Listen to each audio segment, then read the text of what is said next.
اب آپ اس مبارک سلسلے کا 18واں حلقہ سماعت فرمائیں۔ ایسی شادی کروں گا کہ مدینہ پاک میں ایسی شادی نہیں۔ حضرت علی رضی اللہ تعالیٰ فرماتے ہیں کہ میری اونٹیاں بیٹھی ہوئی تھی گھر کے باہر، اور حضرت حمزہ رضی اللہ تعالیٰ بھی بیٹھے تھے، اور سامنے کچھ بچیاں گانا گا رہی تھیں، شراب پی رہے تھے۔ شراب ابھی حرام چونکہ ہوا نہیں تھا۔ میں چلا گیا اپنے گھر میں کیونکہ رسیاں وسیاں ڈھونڈوں سامان اٹھانے کے لیے، باندھنے کے لیے۔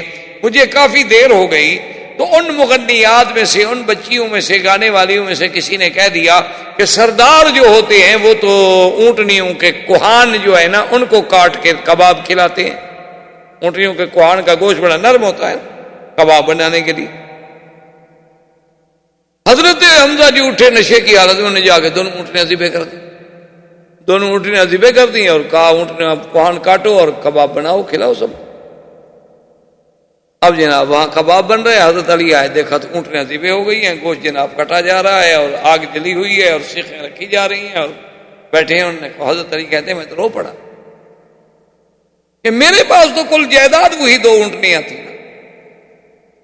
کہتے ہیں کہ میں سیدھا حضور صلی اللہ علیہ وسلم کی خدمت میں گیا، میں نے کہا یا رسول اللہ ما فعل عمک حمزہ، آپ کے چچا حمزہ نے کیا کیا؟ آپ نے فرمایا کیا کیا؟ میں نے کہا چلیں دیکھو تو صحیح حضور۔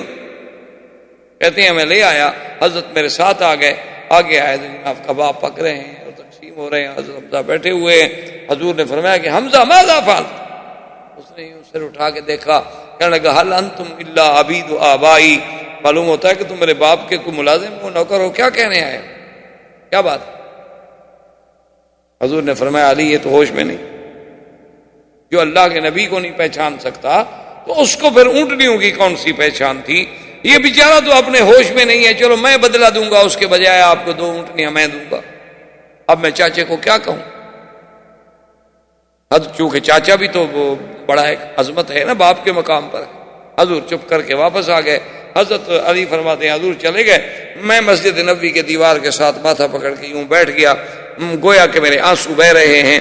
فمر بی عثمان رضی اللہ تعالی عنہ، تھوڑی دیر گزری کہ حضرت عثمان وہاں سے گزرے۔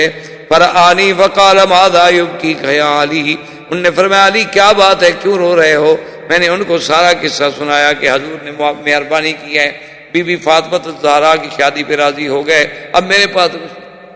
فقال عثمان یا علی لا تحزن، حضرت عثمان نے فرمایا علی کیوں غم کرتے ہو؟ دولت عثمان کی ہوگی، شادی علی کی ہوگی، تم کیوں غم؟ تمہیں کیا غم ہے؟ میری دولت کس کام آئے گی؟ میرا سارا غنا، میری ساری دولت قربان۔ تو یہ واقعہ جو ہے شادی کا، یہ بھی عین بدر کے بعد۔ اور بی بی رقیہ بنت رسول اللہ صلی اللہ علیہ وسلم، جس کی وجہ سے حضرت عثمان بدر میں نہیں گئے، کیونکہ جب بدر پہ حضور جانے لگے تو بی بی رقیہ بیمار تھی۔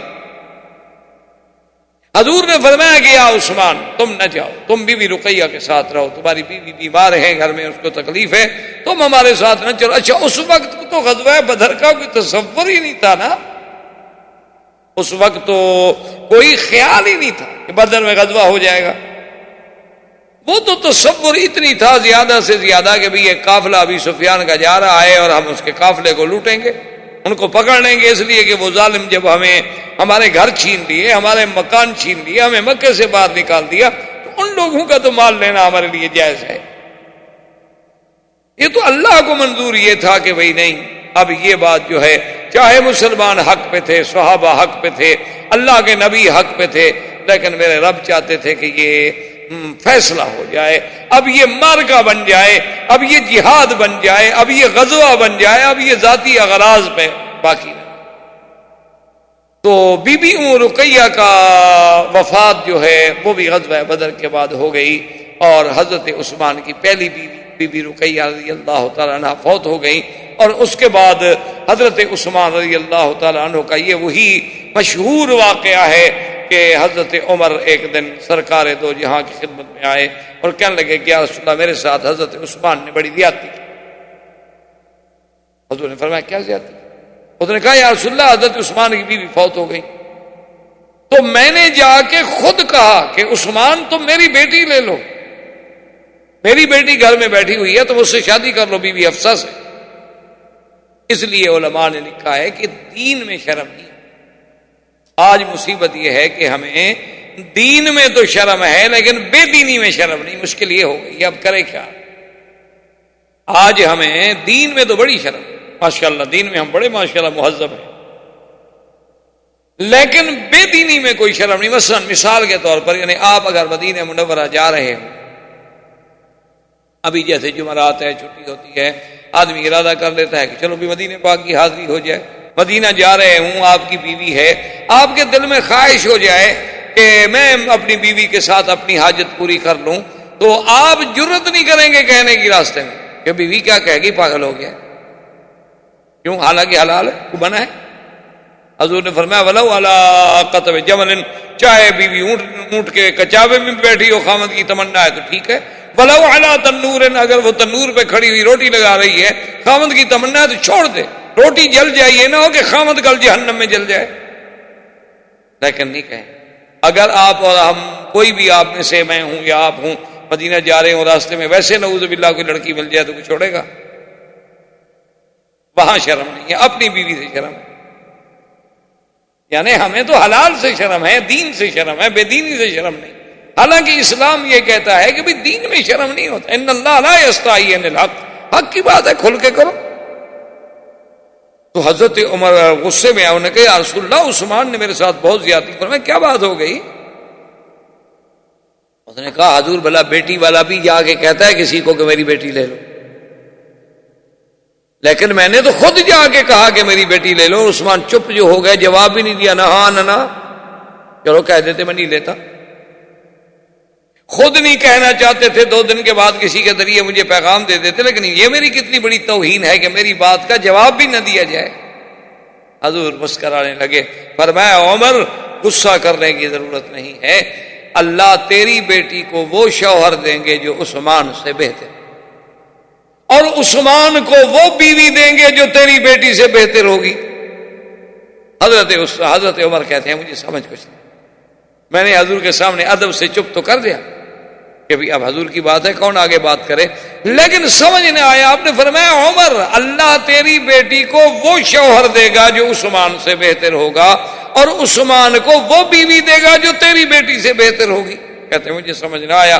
فلما تزوج رسول اللہ، فرماتے ہیں کہ پھر جب حضور نے میری بیٹی کا رشتہ مانگ لیا، بی بی حفصہ سے خود شادی کر لی، اب مجھے سمجھ آیا کہ تیری بیٹی کو وہ شوہر ملے گا جو عثمان سے افضل ہے، اور حضور نے اپنی دوسری بیٹی عثمان کو دے دی، پھر سمجھ آیا کہ عثمان کو بھی وہ بیوی ملے گی جو تیری بیٹی سے افضل ہے۔ حضرت سیدنا عثمان کا بدر میں نہ جانا بھی اسی وجہ سے تھا کہ بی بی رقیہ فوت ہو گئی، اور ابھی حضور بدر سے مدینہ منورہ واپس پہنچے بھی نہیں تھے کہ بی بی رقیہ پہلے فوت ہو۔ اور اس دنوں کے بعد بنی قینقاع، اور انہی ایام میں حضور صلی اللہ علیہ وسلم کو پتہ چلا کہ بنی غطفان بہت بڑا قبیلہ، اسی کا نام ہے غزوہ بنی غطفان، اور اسی کو کہتے ہیں غزوہ ماء ذی عمر۔ ایک کنواں تھا، عرب میں تو پانی کے چشموں کے نام ہوتے تھے نا، جیسے ہمارے اب بھی صحرا میں، روہی کے علاقوں میں، چولستان میں اب بھی وہاں پانی کے نام ہوتے ہیں کہ وہاں ٹوبہ فلان، ٹوبہ منٹھار، ٹوبہ فلاں، ٹوبہ فلاں فلاں فلاں، اس کے نام۔ اسی طرح عرب میں بھی نہ ہوتے، ماء بدر، ماء ذی عمر، ماء فلان، ماء فلان۔ تو یہ حضور صلی اللہ علیہ وسلم جب غزوے کے لیے نکلے تو ماء ذی عمر پہ بنی غطفان کے۔ اچھا خدا کی شان دیکھیں کہ یہ وہی جگہ ہے اور یہ وہی واقعہ ہے کہ جس میں سارے صحابہ دور دور دور دور چلے گئے، ایک درخت کے نیچے حضور نے تلوار لٹکا دی اور سو گئے۔ بنی غطفان کو جب پتہ چلا کہ مسلمانوں کی فوج آ گئی، وہ پہاڑوں پہ چڑھ گئے۔ اب وہ پہاڑوں سے دیکھ رہے ہیں۔ اچھا اسی اسنا میں ایک آدمی کی نظر پڑی، وہ اونچے بیٹھے تھے پہاڑوں پر، کہ بھی اس درخت کے نیچے محمد الرسول اللہ صلی اللہ علیہ وسلم اکیلے لیٹے ہوئے ہیں اور تلوار درخت پہ لٹکی ہوئی ہے، اور صحابہ دور دور ہیں۔ انہوں نے کہا ایو رجل منکم، نے کہا کہ آج موقع ہے، کون ہے تم میں سے جو جلدی جا کے بدلہ لے لو، اگر حضور شہید ہو جاتے ہیں تو بات تو ختم ہو گئی۔ تو ان میں ایک شخص تھا زعتور، اس کا نام تھا زعتور، بعد نے کہا زعصور، بات ہے، اس نے کہا کہ میں جاؤں، اور وہ جناب اتنے دبے پاؤں ایسے طریقے سے آیا، چونکہ صحابہ تھکے ہوئے تھے، سب درختوں کے نیچے، اچھا حضور بھی لیٹ گئے، حضور بھی آرام، سیدنا محمد رسول اللہ صلی اللہ علیہ وسلم بھی آرام میں ہیں، اور وہ آہستہ آہستہ آہستہ آہستہ آہستہ ایسے طریقے سے پہنچا کہ آ کے فوراً تلوار نکالی، تلوار کھینچی اور حضور کی آنکھ کھل گئی، کہنے لگا من یمنعک منی یا محمد صلی اللہ علیہ وسلم، کہنے لگا اب کون ہے جو آپ کو میری تلوار سے بچا سکے، بلائیں اپنے صحابہ۔ حضور نے یوں دیکھا اور فرمایا اللہ، پھر اللہ کہنے والا کون تھا؟ محمد پاک، بھی کہتے ہو اللہ، لیکن کہنے والی زبان بھی تو ہونا،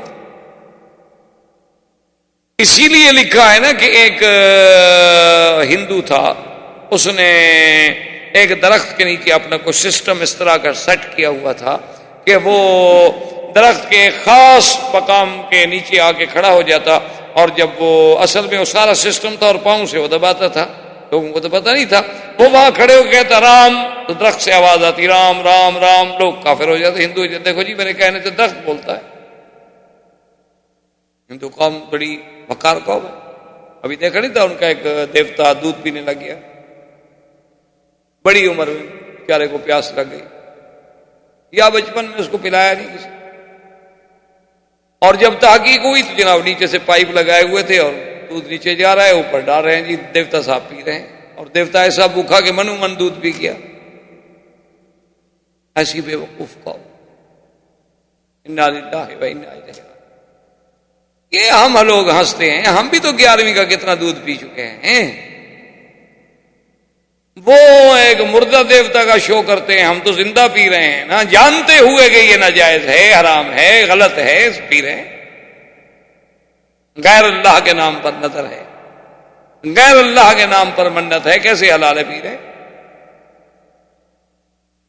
تو بہرحال یعنی وہ جب آیا تو ایک اللہ والے تھے، وہ آئے، انہوں نے کہا یہ کیا ہے؟ انہوں نے کہا جی یہ دیکھو درخت رام رام کرتے ہیں، انہوں نے کہا اچھا ادھر ہو جاؤ، تم ادھر ہو جاؤ، ادھر ہو گیا، انہوں نے کہا اب کہو، اب کیسے کہے؟ وہ تو ایک جگہ تھی نا، وہاں میکنزم تھا، باقاعدہ سیٹنگ تھی اس کی، اس جگہ سے جب انہوں نے کہا سنو، اگر اسی سے کفر و اسلام کا فیصلہ ہے تو میں اللہ کی ضرب مارتا ہوں، اگر پتے پتے سے اللہ کی آواز آئے تو مسلمان ہو جاؤ گے؟ ایسے لوگ دنیا میں ختم نہیں ہو گئے، اب بھی اللہ کی رحمت سے ایسے لوگ، اگر اللہ والے اور صحیح معنی میں اولیاء اللہ صلحاء صالحین نہ ہوں اور سب میرے جیسے ہو جائیں تو پھر یہ دنیا قائم ہی نہیں رہ سکتی، کیونکہ حضور نے فرمایا کہ یہ فنا تب ہوگی حتی لا یقال فی الارض اللہ اللہ، جب کوئی اللہ والا نہیں رہے گا پھر دنیا فنا، اس کا مطلب ہے کہ اللہ والے ہیں تو دنیا چل رہی۔ حضور نے فرمایا اللہ، اس کے ہاتھ سے کانپا اور تلوار گر گئی، خود بھی گر گیا، حضور اٹھے، حضور پاک نے تلوار پکڑ لی، حضور نے فرمایا من یمنعک منی، اب بتاؤ تمہیں کون بچائے گا میری تلوار سے؟ اس نے کہا یا رسول اللہ مجھے تو اب کوئی بھی نہیں بچا سکتا، آپ اپنے خلق احسان سے احسان کر دیں تو الگ بات ہے، ورنہ میں کوئی اب رعایت کا مستحق ہوں، اور میں اچھا جاؤ دوڑ۔ تو آپ نے جب اس کو چھوڑ دیا واپس آیا تو لوگوں نے کہا تمہیں کیا ہو گیا؟ اس نے کہا واللہ جب میں نے تلوار کھینچی نا، حضور کے قریب گیا تو ایک ایسا خوبصورت جوان، اس نے میرے سینے میں اتنے زور سے مارا کہ میں گرا اور میرے ہاتھ سے تلوار بھی ٹوٹ گئی۔ نزل جبریل علیہ السلام، اللہ کا فرشتہ جبریل اترا انسان کی شکل میں اور اس نے ظالم کو مارا۔ اب جب یہ حال سنا بنی غطفان بھاگ گئے، انہوں نے کہا جی ان سے کون لڑے؟ حضور صلی اللہ علیہ وسلم وہاں سے بغیر لڑائی کے واپس۔ اسی اسنا میں وہ واقعہ پیش آیا جو بنی قینقا، یہودیوں کا ایک بہت بڑا قبیلہ تھا، اور یہودی بنی قینقا جو تھے ان کا اتنا بڑا چہار دیواری تھی، یعنی انہوں نے اپنے پورے ایریے کو باقاعدہ وال سے، دیوار سے بند کیا ہوا تھا، زراعت اندر، قلعے اندر، گھر اندر، دکانیں اندر، مویشی اندر، سب کچھ۔ لیکن کبھی کبھی جو تھے وہ بازار لگاتے تھے، میلے لگتے تھے. عرب میں تو پہلے بازاریں لگتی تھی نا، سال میں کبھی بازار لگ گیا. تو بازار لگا ہوا تھا، ایک مسلمان عورت آئی ایک دکان سے، اس نے سونے کی کوئی چیز خریدی. وہاں ایک بدبخت یہودی جو بیٹھا تھا اس کو جوش آیا، کیونکہ دکانیں یہودیوں کی تھی سونے کی. تو اس بدبخت نے کیا کیا کہ وہ عورت یوں بیٹھی ہوئی تھی نا، تو دوپٹہ اس کے سر پہ تھا، تو وہ بدبخت آیا پیچھے سے اور اس نے اس دوپٹے کو یوں کر کے اتنی زور سے کھینچا نا کہ عورت بیچاری گری اور چیخ نکلی. جب چیخ نکلی تو کچھ مسلمان قریب کھڑے تھے، وہ مسلمان ایک دوڑا، اس نے دیکھا کیا، اس نے کہا کیا بات ہے؟ انہوں نے کہا اس یہودی نے ایسا کیا ہے. تو اس کو اتنا غصہ آیا، اتنا جوش آیا کہ اس مسلمان نے اس یہودی کو مار دیا. جب وہ یہودی مر گیا تب یہودی پل پڑے. اب مسلمان وہ اکیلا تھا، انہوں نے مسلمان کو مار دیا. حضور صلی اللہ علیہ وسلم کو خبر پہنچی، اتنا بڑا واقعہ ہو گیا، اتنا بڑا حادثہ ہو گیا ہے. حضور صلی اللہ علیہ وسلم تشریف لائے تو وہاں بالکل مارکا کارزار بنا ہوا تھا. حضور پاک نے روکا، بہرحال وہ عورت بچ گئی، لیکن مسلمان بھی مارا گیا، ادھر سے یہودی بھی مارا گیا. حضور نے فرمایا دیکھو بنی قینقاع اپنے سرداروں کو بلاؤ اور بیٹھ کے بات ہوئی. حضور نے فرمایا کہ اگر پہل کی ہے ہمارے آدمی تو مسلمان ہر سزا بھگتنے کے لیے تیار، اور اگر عورت پہ قاتلانہ حملہ کیا ہے یہودی نے اور مسلمان اپنی اس بیوی کو اپنی بیٹی بہن سمجھ کے بچانے کے لیے دوڑا ہے تو پھر ہمارے آدمی نے کوئی زیادتی نہیں، ہمارے آدمی کا کوئی قصور نہیں ہے، آپ قاتل ہمارے سپرد کریں. انہوں نے کہا کہ نہیں یا رسول اللہ ہم تو قاتل نہیں دیتے، ٹائم دے. آپ نے ٹائم دے دیا تو وہ اپنے قلعے میں جا کے بند ہو گئے، اور ان کے پاس اس وقت بھی تقریباً 700 کے قریب مقاتل یعنی لڑنے والے لوگ تھے. حضور کو پتہ چلا کہ وہ تو بند، آپ نے فرمایا محاصرہ، پیر سے حضور نے حصار کر لیا. انہوں نے پیغام بھیجا، انہوں نے کہا محمد پاک صلی اللہ علیہ وسلم آپ کس خیال میں بیٹھے ہیں ہمارا محاصرہ کر کے؟ ہمارے تو زراعت بھی اندر ہے، کنویں بھی اندر ہیں، کھیت بھی اندر ہیں، ہم تو یہاں 10 سال بھی اندر بیٹھے رہے تو ہمیں کیا فرق ہو جائے گا؟ آپ ہمیں مجبور نہیں کر سکتے، ہم باہر کم اگرست کے محتاج نہیں نا. ٹھیک ہے محتاج ہیں یا نہیں ہے، ٹھیک ہے اب ہم نے محاصرہ کر لیا ہے، ہم بھی محاصرہ نہیں چھوڑیں. 15 دن تک تقریباً محاصرہ قائم رہا. اللہ تبارک و تعالی نے کافروں کے دل میں ایسا روب ڈالا نا، قذف فی قلوبہم الرعب، اللہ نے ان کے دلوں میں ایسا روب ڈالا. انہوں نے کہا جی ہم اترتے ہیں، ہم قلعے سے نکلتے ہیں. حضور نے فرمایا کہ شرط یہ ہے کہ قلعے سے اترو اور پھر میری مرضی میں جو فیصلہ کروں گا. کہا جی ٹھیک قبول. 700 آدمی قیدی بن کے حضور کے سامنے بیٹھے، یا فیصلہ فرمایا.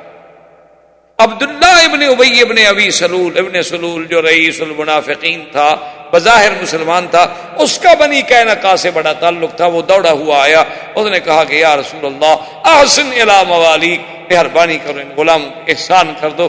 جب وہ 700 کے 700 نوجوان قیدی بن کے خود بیٹھے ہیں آپ کے آگے، مہربانی کریں ان کو چھوڑ دیں. آپ نے فرمایا ہم ان کو نہیں چھوڑیں. اس نے حتیٰ کہ حضور کا کپڑا مبارک پکڑ لیا. اس نے کہا حضور میں تو آپ کے در پہ پڑا ہوں اور آپ کا یہ کپڑا دامن پکڑ لیا ہے، میں تو نہیں چھوڑوں گا، مہربانی کریں ان کو چھوڑیں، میرا تو کچھ بھی نہیں بچتا، میرے حلیف ہیں. حضور نے فرمایا عبداللہ ابن ابی مسعود نہیں. اس نے کہا کہ یا رسول میں پھر دروازے سے نہیں ہٹوں گا، یا تو مجھے مار دیں. ایک آدمی کے بجائے 700 آدمی قتل کر دیا گیا. مہربانی. انہوں نے فرمایا، حضور نے فرمایا غداری انہوں نے کی ہے، مسلمانوں نے کوئی نقض عہد کیا ہے؟ ان کا تو ہمارا معاہدہ تھا کہ ہم ایک دوسرے کے خلاف کوئی لڑائی نہیں. لیکن جب اس نے مجبور کر دیا، حضور نے فرمایا کہ اچھا تمہاری وجہ سے ہم نے چھوڑ دیا، لے جاؤ. لیکن بنی قینقاع گھبرا گئے اور آہستہ آہستہ انہوں نے بھی خیبر کی طرف نکلنا شروع کیا. اور ادھر قریش مکہ نے سوچا کہ اب ہمارے پاس کوئی حل نہیں ہے، ہمارا تو کوئی قافلہ نہیں جا سکتا تجارت کا، نہ شام نہ یمن. یمن تو چلو ہم جا سکتے ہیں، لیکن شام سے یمن ہم کیسے جائیں؟ تو انہوں نے اپنا ایک اور راستہ اختیار کیا کہ شام سے ہم داخل ہو جائیں عراق.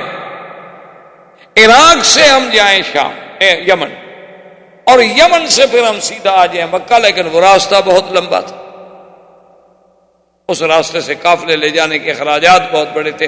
ابو سفیان نے خیر قافلہ جمع کیا کہ بھئی اب تجارت تو کریں، اب پیسے نہیں ہوں گے تو کیا کریں گے؟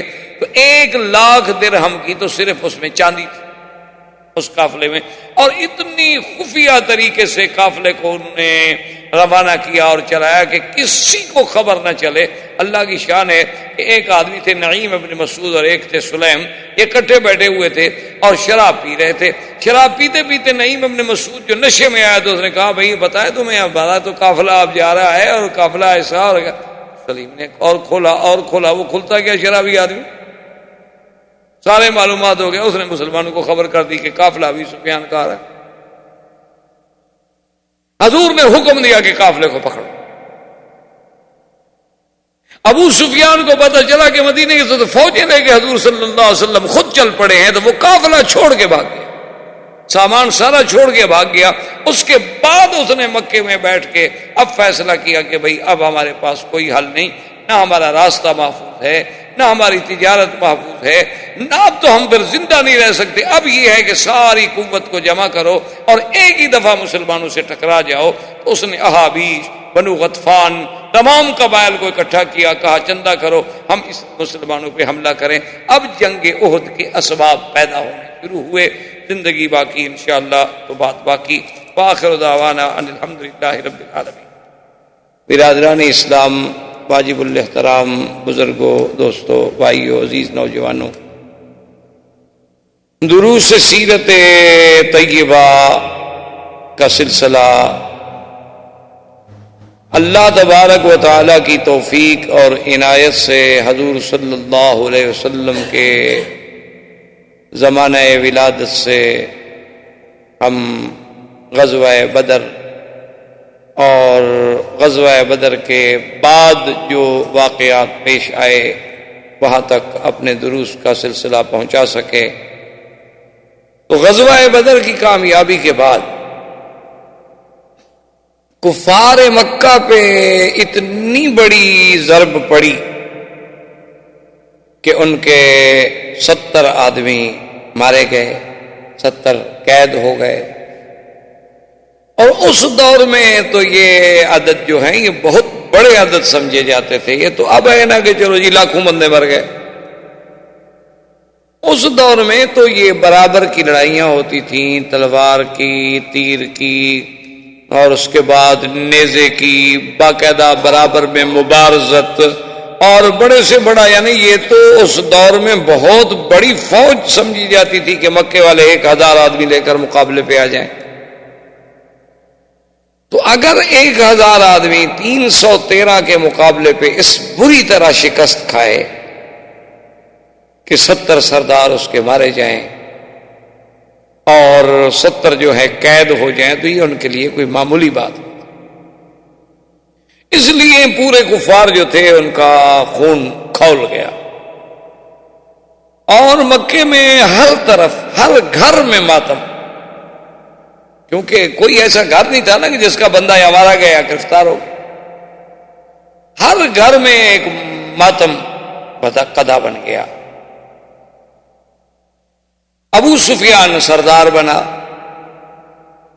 اب دوسری مشکل حضور صلی اللہ علیہ وسلم کی یعنی جو تخطیط تھی اس کے تابع ان کو یہ پیش آئی کہ ان کا ایک اور قافلہ شام سے آنے لگا، تو حضور صلی اللہ علیہ وسلم نے ان پر بھی حملہ آور ہوئے۔ بنی غطفان قبیلے میں پہنچے تو انہوں نے روک دیا کہ یا رسول اللہ کم از کم آپ ہمارے علاقے میں لڑائی نہ لڑیں، ہمارے قبیلے کا نہ آپ سے کوئی جھگڑا ہے اور نہ ہمارا قریش سے، اور اس وقت قریش ہمارے علاقے سے گزر رہے ہیں، جب یہ ہمارے حدود سے گزر جائیں آپ لڑیں، آپ نہ لڑیں، ہمارا کوئی دخل نہیں، لیکن ہم نہیں چاہتے کہ ہمارے حدود میں لڑائی ہو۔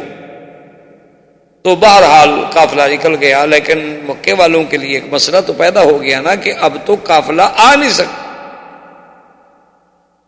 کیونکہ مکہ مکرمہ کا جو راستہ ہے ان کے تجارت کے مراکز جو تھے وہ 2 تھے، ایک شام ایک یمن۔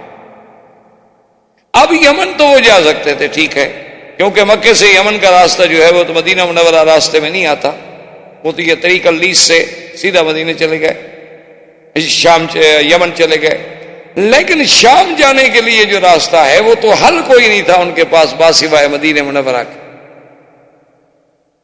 اب انہوں نے سوچا کہ اس کا ہم کیا حل کریں۔ بڑی مشکلوں کے بعد ان کے سرداروں نے مشورہ کیا کہ بھئی اب بدلہ بھی تو لینا ہے نا مسلمانوں سے، وہ تو نہیں بھولتے تھے، قبائل کے لوگ تھے، وہ تو اپنا خون نہیں بھولتے تھے۔ انہوں نے کہا کہ اب ہم یہ کرتے ہیں کہ اپنی تجارتی قافلے جو ہیں ہم بجائے اس کے کہ شام سے مدینہ منورہ آئیں یوں نہ کریں، بلکہ ہم شام سے براستہ عراق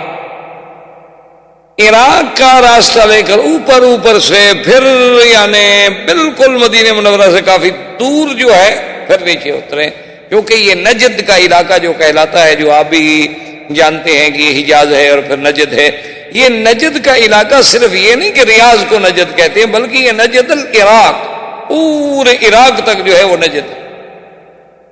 اصل میں کیا معنی؟ نجد کا معنی ہے اونچا، یعنی یہ اونچائی والا علاقہ، اور ادھر جو ہے تہامہ اور حجاز یہ اس کے مقابلے پہ نیچے والا علاقہ ہے۔ تو یہ نجد جب سے شروع ہوتا ہے تو یہ چلا جاتا ہے الى نجد العراق، عراق تک، یہ نہیں کہ صرف اس ریاض کے علاقے کو نجد کہا جاتا ہے۔ اس لیے جو احادیث مبارک میں بعض مقامات پر نجد کے بارے میں باتیں آتی ہیں یا نجدی کے بارے میں باتیں آتی ہیں، تو ہمارے ملک میں بعض علماء بعض مولوی اسی کو حوالہ لے کے کہتے ہیں ہاں بھی شاید یہی نجدی ہوں گے، وہ اصل میں نجد العراق اس سے مراد ہے، یہ نجد تو مراد ہی نہیں ہے، اس نجد کا تو کوئی نام ہی نہیں تھا۔ یہ تو زیادہ سے زیادہ آپ یوں کہہ سکتے ہیں کہ 100 سال سے متعارف ہوا، 1400 سال پہلے تو اس کا کوئی مقام نہیں تھا کہ کوئی ریاض کا شہر تھا یا کوئی بریدہ تھا یا گسیم تھا یا اس وقت کوئی اس کو نجد کہا جاتا، یہ تو پورا علاقہ مانا ہی نجد العراق تھا۔ تو وہ احادیث میں جو آتا ہے کہ شیطان آیا فی صورت رجل نجدی، ایک شیخ نجدی کی صورت میں جب حضور کی ہجرت کا مسئلہ ہو رہا تھا، تو اسی طرح جب بدر کے لیے آ رہے تھے تو وہ ایک نجدی، تو مانا اس سے یہ ہے کہ نجد کا مانا یہ تھا کہ نجد العراق، اور اس علاقے کے لوگ جتنی پہاڑی تھے وہ بڑے بہادر تھے، بڑے جنگجو تھے۔ اسی لیے تاریخ آپ اٹھا کے دیکھ لیں کہ بغداد کو کبھی کسی نے فتح نہیں کیا، یہ کبھی نہیں ہوا کہ بغداد فتح ہوا ہو، تاریخ موجود ہے دنیا میں۔ اور یہ بھی بڑی عجیب سی بات ہے کہ یہ علاقہ جتنا ہے یعنی نجد کا، بغداد کا، کوفے کا، یہ ویسے بھی ایک فطری طور پر ایسی قوم ہے کہ جسے آپ کہہ سکتے ہیں، عربوں میں ایک مثل ہے کہ الکوفی لا یوفی، کہ اگر کوفے کا آدمی ہے تو سمجھو وفا نہیں کرے گا، یہ ان کی ایک پرانی تاریخ میں عادت۔ اچھا، محدثین تو یہ کہتے ہیں کہ اذا حدثک رجل من اہل الکوفۃ، کہ اگر کوئی کوفے کا آدمی تمہیں کوئی حدیثیں بیان کرے تو 99 کو تو سمجھ لینا نا کہ غلط ہے، اور باقی جو ایک بچے تو اس میں بھی ذرا خیال رکھنا، ہو سکتا ہے کہ وہ بھی صحیح نہ ہو، یعنی محدثین کے ہاں یہ ضرب المثل ہے۔ اسی لیے حضور نے عراق کے لیے کبھی دعا نہیں کی، اللہم بارک لنا فی یمننا، اللہم بارک لنا فی شامنا۔ ایک صحابی کھڑے ہو گئے، اس نے کہا حضور وہ فی عراقنا، عراق کے لیے بھی دعا مانگیں، تو آپ نے اللہم بارک لنا فی یمننا، اللہم بارک لنا فی شامنا۔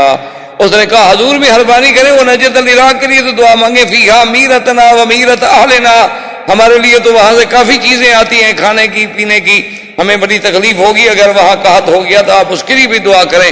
تو آپ نے فرمایا من ہا ہنا تطلع الفتن، من ہا ہنا تطلع الفتن، آپ نے فرمایا یہ تو وہ جگہ ہے جہاں سے فتنے نکلیں۔ حضور صلی اللہ علیہ وسلم نے فرمایا کہ یہ تو وہ مقام کہ جہاں سے فتن پھوٹیں گے، ان کے لیے میں دعا کروں۔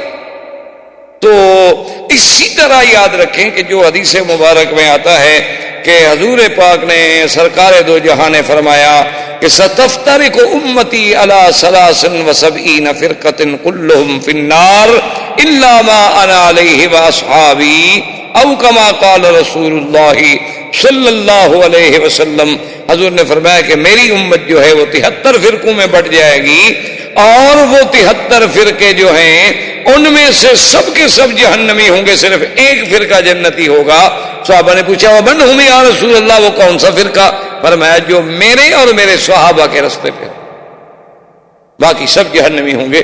تو وہ 72 جہنمی فرقے جتنے ہیں ان سب کا منبع پیدائش کیا ہے؟ عراق، وہ سب وہیں سے پیدا ہوئے، 72 کے 72 فرقے، روافض ہوں، خوارج ہوں، نواصب ہوں، قدریہ ہوں، جبریہ ہوں، کرابیہ ہوں، مشبہہ ہوں، سب تمام فتن وہاں سے پیدا ہوئے۔ معتزلہ کے جتنے فرقے ہیں سب وہاں سے پیدا ہوئے۔ عبداللہ ابن سبا وہاں سے نکلا، حسن ابن سبا وہاں سے نکلا، یہ شیعت کے جھگڑے وہاں سے چلے، یہ سارے فتن حضور نے جو فرمایا تھا میں ہا ہونا تطلع الفتن، ہا ہونا تطلع الفتن، یہاں سے فتنے اٹھیں۔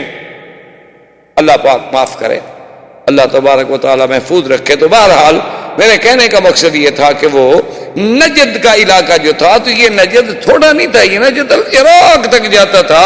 تو اب قریش مکہ نے ایک پلاننگ کی کہ ہم اپنے قافلے کو بھیجیں نجد، عراق، وہاں سے اترتا ہوا مدینہ منورہ سے اوپر اوپر دور آگے وہ نیچے اترے ہی ہوں۔ اور انہوں نے کہا کہ اس قافلے کے بارے میں ہم نے ایسا رازداری سے بھیجنا ہے نا کہ کسی کو پتہ نہ چلے۔ انہوں نے کہا ٹھیک، اور اس میں انہوں نے سب نے پھر پیسہ لگایا اس قافلے کہ بھی اس سے جو مال آئے گا، جو دولت آئے گی تو ہم مسلمانوں سے بدلہ لیں۔ اس زمانے میں 1,100,000 درہم کی تو صرف چاندی تھی، سونا الگ، پیسہ الگ، کرنسی الگ، صرف چاندی جو تھی اس قافلے میں وہ 1,00,000 درہم کی تھی اس زمانے کی۔ اچھا اللہ کی شان دیکھیں کہ 2 آدمی تھے، ایک کا نام سلیم تھا اور ایک کا نام نعیم ابن مسعود تھا، وہ کٹھے بیٹھے ہوئے تھے اور شراب پی رہے۔ اس زمانے میں شراب شروع، حرام شراب تو تھی نہیں، ویسے بھی ان میں اس وقت کوئی جو ہے ایک مسلمان تھا، ایک کافر تھا، بیٹھے ہوئے شراب پی رہے تھے۔ وہ جب نشہ زیادہ ہوا تو نعیم نے کہا کہ ذرا دیکھو ابھی ہمارا قافلہ ذرا آ جائے خیریت سے، پھر دیکھو ہم مسلمانوں سے کیسے بدلہ لیتے ہیں۔ اب مسلمان کو تو کھوج تو ہونی تھی نا، چاہے کتنا کمزور ہو بیچارہ مسلمان، چاہے کتنا کمزور ہو جائے، کتنا ضعیف ہو جائے، اللہ نے ایک اسلام کے ساتھ محبت تو اس کے ذہن میں، دماغ میں، ضمیر میں رکھی ہے نا، ایک نیچر ہے، فطرت ہے کہ مسلمان کو مسلمان سے محبت ہوتی ہے، کافر کو کافر سے محبت ہوتی ہے۔ المومن بعضهم اولیاء بعض، اللہ فرماتا ہے کہ مومن بھی تو ایک دوسرے کے دوست ہیں۔ آپ دیکھیں، آپ جانے کسی بھی کفر دیار کفر میں چلے جائیں، ہندوستان کو دیکھ لیں اور کسی جگہ کو دیکھ لیں کہ وہاں کچھ ہو جائے، وہاں کے مسلمان یہ تو کبھی نہیں برداشت کرتا کہ مسلمان کو ذلت ہو یا مسلمان کو شکست ہو۔ حالانکہ آپ دیکھیں یہ ہاکی واکی، کرکٹ شرکٹ، فٹ بال کیا ہوتی ہے، لوگ وہاں میچوں کے لیے رو کے دعائیں کرتے ہیں کہ مسلمان جیت جائیں۔ حالانکہ کیا فرق پڑتا ہے کہ آپ کا کرکٹ میں جیت گیا، کوئی ہار گیا، کوئی مر گیا، کوئی نہ مر گیا۔ اچھا کرکٹ کھیلنے والے کون سے متقی پرہیزگار ہوتے ہیں کہ ان کے لیے دعائیں کریں گے، وہ جہاد سیکھ رہے ہیں بیچارے۔ تو لیکن ایک فطرت ہے، نیچر ہے، ہماری مجبوری ہے، ہم نہ چاہیں تب بھی ہمارے دل سے دعا تو ان کے لیے نکلے، ہم چاہے نہ بھی چاہتے ہیں۔ اچھا کتنے وہاں آپ کے مسلمان ہیں، اور خاص طور پر جو مسلمان آپ کے وہاں عہدوں پر ہیں، منسٹر ہیں، ڈپٹی منسٹر ہیں، ایم پی ایز ہیں، ایم این ایز ہیں، وہ آپ جانتے ہیں کہ وہ تو نام کے مسلمان ہیں اکثر، کیونکہ اگر کام کے مسلمان ہوں تو پاگل تھوڑے ہیں کہ ان کو عہدہ دے دیں، وہ بالکل نام کے مسلمان ہیں، بلکہ یعنی وہ ہندو سے ہمارے لیے زیادہ خطرناک ہیں۔ لیکن اس کے باوجود بھی کبھی کبھی اسلام کے بارے میں ان کے دل سے بھی بات نکل جاتی ہے، کریں کہ آخر مسلمان تو ہیں۔ تو یہ ایک فطری بات ہے، ایک محبت کی بات ہے، یہ قدرت نے ایک رشتہ بنایا ہے۔ میں میرے خیال میں امریکہ میں ایک جگہ بیٹھا تھا، کسی پلازے میں کوئی شاپنگ واپنگ لے گئے، ایک نوجوان بچی، بالکل میرے خیال میں 20 سال کی لڑکی ہوگی، دور سے بیچاری دوڑتی آئی، وہ پتہ نہیں اس کو وہ ایکسیلیٹر نہیں ملا، وہ سیڑھیاں پھلانگ کے بیچاری بھائی بھاگتے بھاگتے آئی اور السلام علیکم السلام علیکم. میں نے کہا کیا ہو گیا؟ انا مسلم انا مسلم. ٹھیک ہے بھائی کیا ہو گیا تمہیں؟ تو نے کہا میں مسلمان ہوں. میں نے دیکھا نا آپ کے عربی لباس کو تو میں نے کہا مسلمان ہیں تو میں نے کہا جا کے سلام کرو. بھائی تم کون ہو اللہ کی بندی؟ اس نے کہا میں ترک سے ہوں, ترکی سے ہوں, یہاں میں پڑھ رہی ہوں. تو میں نے دیکھا کہ کچھ لباس میں آپ کا لباس جو تھا داڑھی اور لباس اور انداز اور ساتھی اور پھر سب داڑھیوں والے, کیونکہ تو اس لیے مجھے اندازہ ہوا کہ یہ مسلمان, حالانکہ وہ انتہائی ماڈرن قسم کی بچی تھی بیچاری جین پہنے ہوئے, لیکن اس کے دل میں آخر اسلام تھا. تو اس لیے اس نے کہا السلام. تو ہم نے خیر اس کے سر پہ ہاتھ رکھا, اچھا بیٹی ٹھیک ہے ماشاءاللہ اچھی بات ہے تم مسلمان ہو, تم مسلمانوں والا لباس اختیار. اس نے کہا کہ وہ تو میرے لیے مشکل ہے, میں مسلمان ہوں, میرا خاندان مسلمان ہے, اتنا مجھے پتا ہے. مجھے تو نہیں پتا نماز کیا ہے, روزہ کیا ہے, حج کیا ہے, قرآن کیا ہے, میں نے تو کبھی دیکھا ہی نہیں. مسلمان ہوں اس لیے کہ میرا باپ مسلمان. خیر پھر ہم نے اس کو اسلامک سینٹر کے ایڈریس دیے, ان دوستوں سے فون بھی کیا کہ بھی بچی ہیں سنبھالو خدا کے بندو, جب یہ تمہاری قیمتی متاع جو ہے جب لٹ جائے گی پھر تمہیں ہوش آئے گا.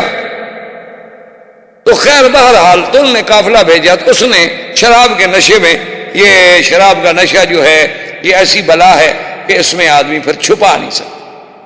اسی لیے آپ نے دیکھا ہوگا سنا ہوگا کہ بڑے بڑے جو اسکاٹ لینڈ یارڈ کے انٹروگیشن کے بڑے بڑے جو انویسٹیگیشن کے ادارے ہیں وہ لوگوں کو شراب پلا کے تفتیش کرتے ہیں. نشے میں آ گیا, بات کھل گئی, بس چڑھ گیا آدمی, وجہ اس کے کہ اس کو مارتے رہیں.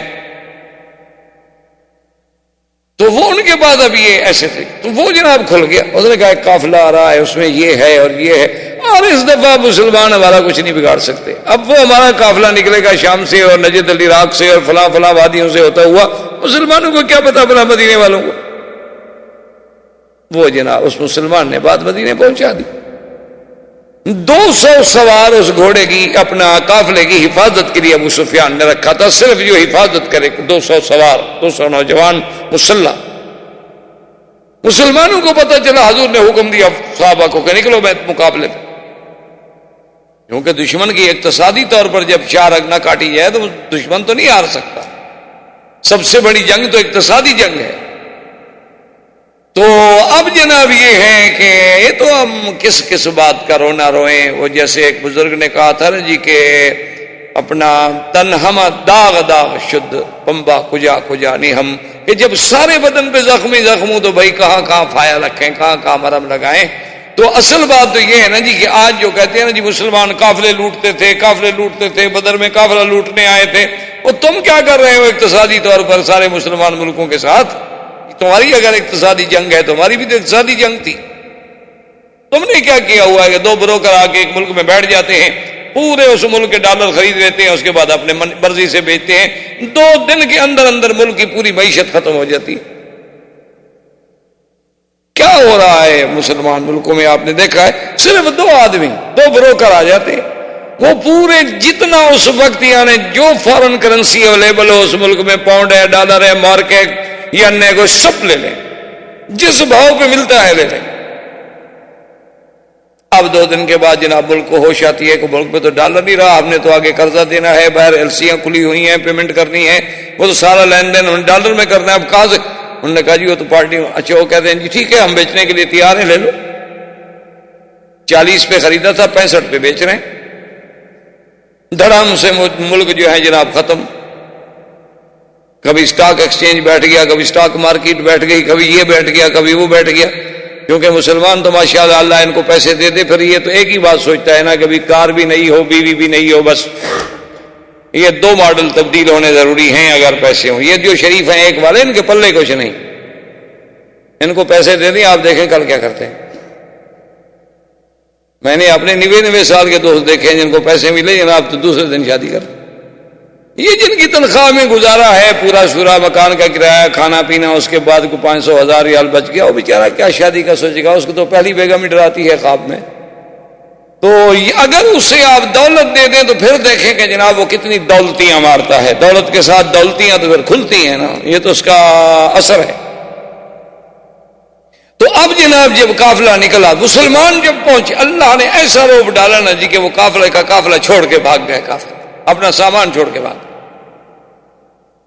اسی اثنا میں سوق قینقاع میں، بنی قینقاع کی سوق تھی جس میں منڈی لگتی تھی مدینہ منورہ میں، ایک یہودی بدبخت نے ایک مسلمان لڑکی کے گلے میں کپڑا ڈال کے اس کو خنق کرنے کی کوشش کی، وہ بیچاری بچ تو گئی لیکن بے ہوش ہو کے گر گئی، اس پہ لڑائی شروع ہو گئی اور ایک مسلمان نے اٹھ کے اس یہودی کو مار دیا۔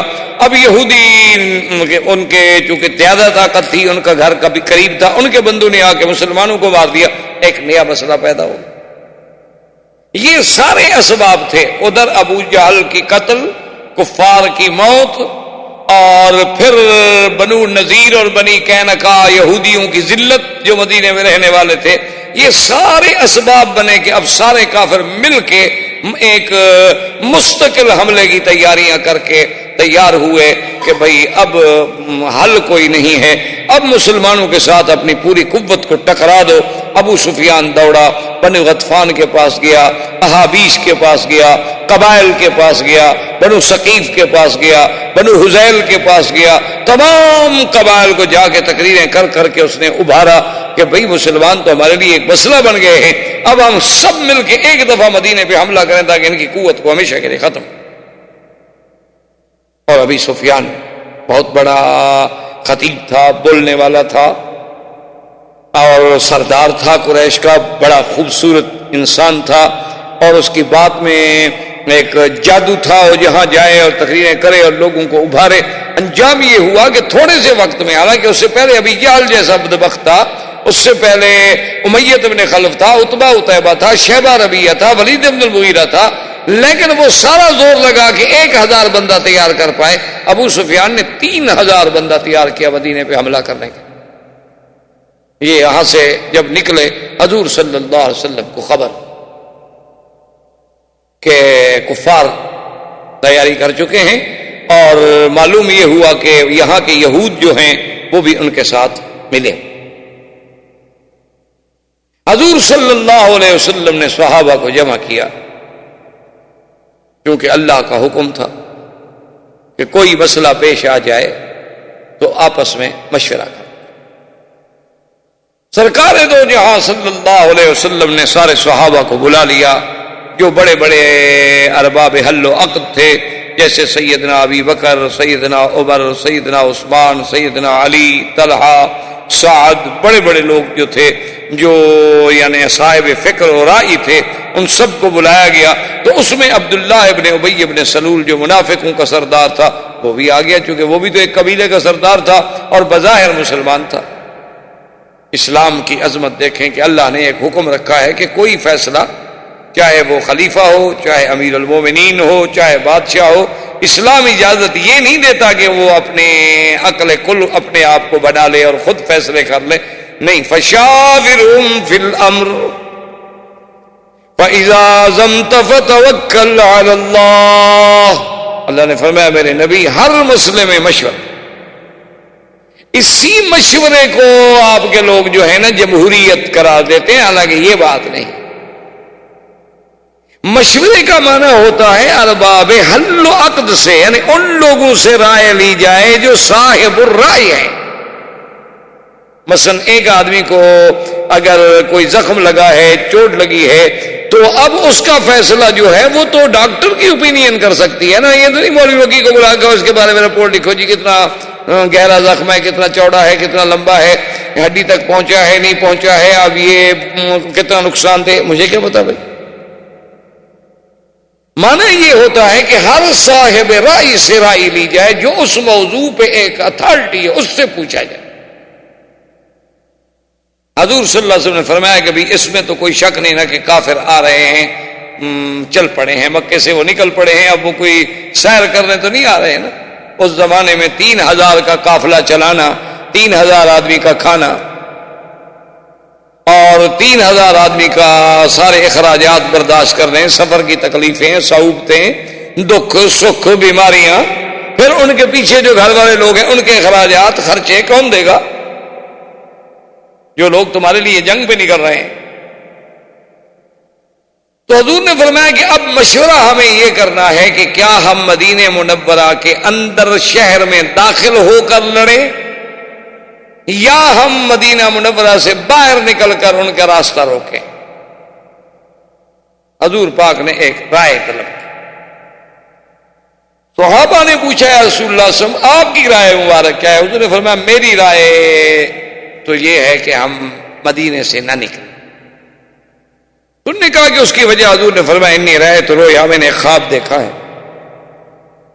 اور خواب میں نے یہ دیکھا ہے کہ بقرن تذبح، کہ ایک گائے ذبح ہو رہی ہے، اور میں نے خواب میں یہ بھی دیکھا ہے کہ میری جو تلوار ہے نا اس کے منہ پہ دندانے پڑ گئے ہیں، یعنی اب اس میں کٹ لگ گئے ہیں، وہ صحیح نہیں، جیسے چاقو میں دندے پڑے نہیں وہ کام نہیں کرتا، تیزی ختم ہو جاتی ہے. اور تیسرا میں نے یہ دیکھا ہے کہ پھر میں ایک محفوظ قلعے میں داخل ہو گیا ہوں. یہ میں نے خواب دیکھا ہے، اور نبی کا خواب جو ہے وہ تو واہی ہوتا، کیونکہ اللہ کے نبی کا خواب یاد رکھیں کبھی غلط نہیں. ہر بندے کا خواب غلط ہو سکتا ہے، ہر بندے کے خواب کی بعض اوقات تعبیر اس کے بالکل الٹ بھی ہو سکتی، یعنی آپ نے دیکھا کچھ تھا اور ہوا اس کے بالکل برعکس. لیکن اللہ کے نبیوں کے خواب کبھی جھوٹے نہیں ہو سکتے. اللہ کے نبی معصوم ہوتے ہیں اور ان پہ شیطان کا حملہ نہیں ہوتا. ان کے خواب جو جب بھی ہوں گے اللہ کی طرف سے ہوں گے، جب رحمان کی طرف سے ہوں گے تو سچے ہوں. سیدھی سی. حضور نے فرمایا میں نے انہوں نے کہا وما اولتہ یا رسول اللہ صلی اللہ علیہ وسلم. انہوں نے کہا حضور پھر آپ نے اس خواب کی تعبیر کیا فرمائی ہے، کیا خیال ہے آپ کا؟ حضور نے فرمایا کہ میں نے تعبیر یہ سمجھی ہے کہ بقرن تذبح، اس کا معنی یہ ہے کہ میرے ساتھی شہید ہوں گے، کیونکہ گائے ایک حلال جانور ہے، حلال جانور جب ذبح کیا جا رہا ہے تو اشارہ ہے کہ ہمارے ساتھی ذبح.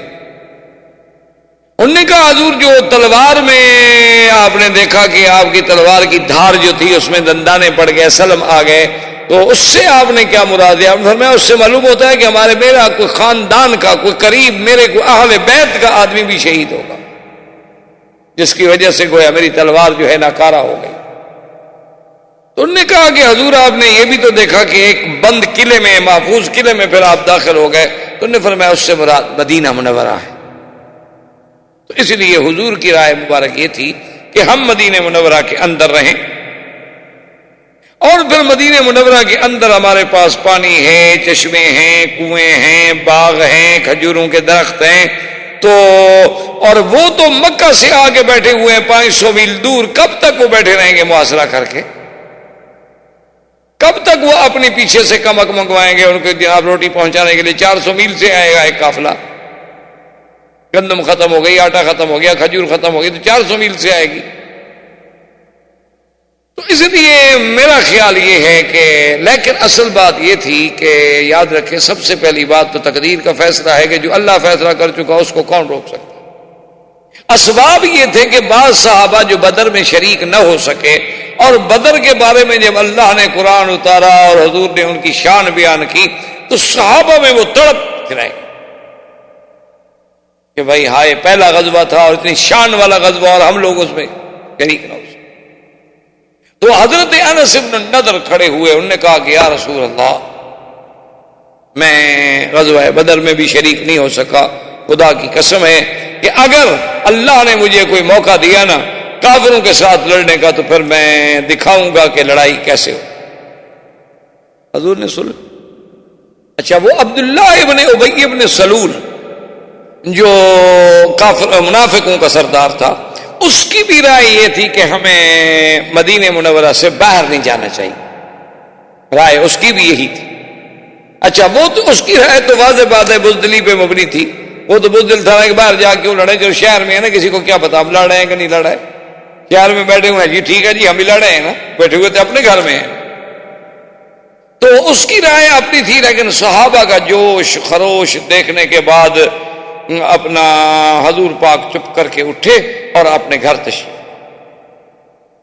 گھر سے جب حضور واپس آئے تو آپ نے وہ زرہ جو پہنی جاتی تھی نا تیر سے بچنے کے لیے، لوہے کی زرہ بنی ہوتی تھی، آپ نے ایک ذرا نیچے پہنی، ایک ذرا اس کے اوپر پہنی، اور سر پہ آپ نے لوہے کا وہ خود پہنا، جسے لوہے کی ٹوپیاں ہوتی ہیں۔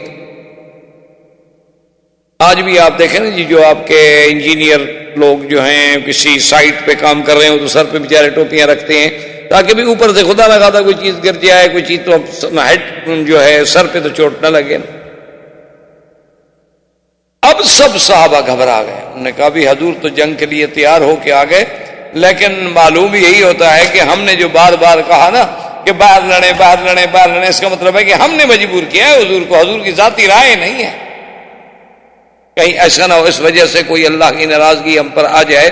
تو انہوں نے کہا کہ یا رسول اللہ نحن اکرہناک علی الخروج، کہ ہم نے آپ کو مجبور کیا ہے نکلنے پر، ورنہ ہم جانتے ہیں کہ آپ کی طبیعت نہیں ہے۔ فالامر بما شئت، اب بھی معاملہ آپ کے ہاتھ میں ہے، ہم کوئی باہر تو نہیں گئے نا، ابھی تک تو ہم اپنے گھر میں بیٹھے ہیں، اس لیے اگر آپ چاہتے ہیں کہ ہم باہر جا کے نہ لڑیں تو ٹھیک ہے۔ حضور نے فرمایا ما ينبغي لنبی، اللہ کے نبی کی یہ شان نہیں ہوتی کہ وہ جب جنگ کے لیے ایک دفعہ تیاری کر لے اور لباس پہن لے اور اس کے بعد پھر شک کرے اور تردد کرے، اب چلو بس جو اللہ کو منظور ہے وہی ہو۔ اور اللہ بھی تو فیصلہ فرما چکے تھے نا کہ امتحان تو ہونا ہے۔